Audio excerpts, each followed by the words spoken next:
ฟ้าครึ้มคลื่นเสียงลมดังฝนคำหนักทุ่งพื้นดินนี้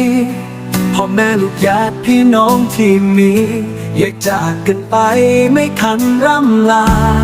น้ำท่วมไหลพาใจหายเธอจากฉันไป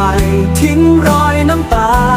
เสียงหัวเราะของเราหายไปในเวลาไม่มีใครทันร่ำลาล่วงลับจากกัน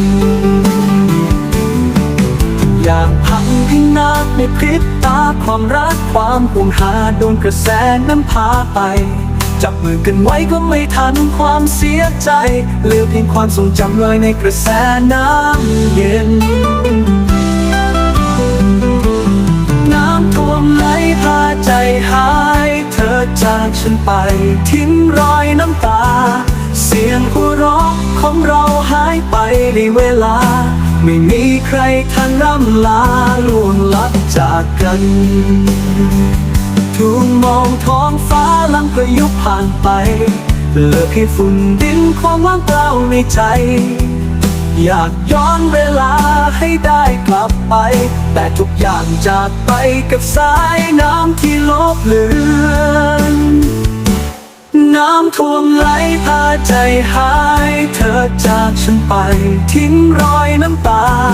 เสียงหัวเราะของเราหายไปในเวลา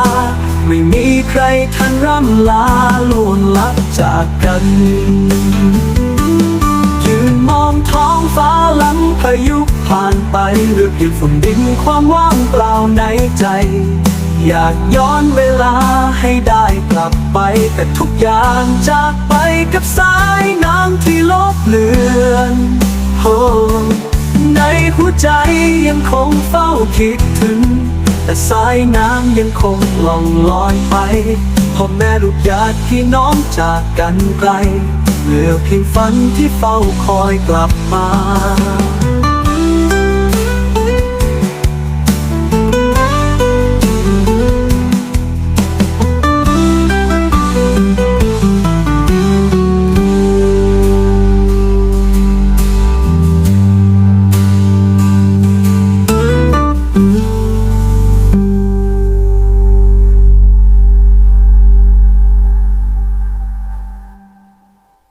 น้ำท่วมไหลพาใจหายเธอจากฉันไป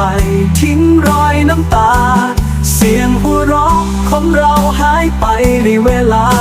ไม่มีใครทันร่ำลาล่วงลับจากกัน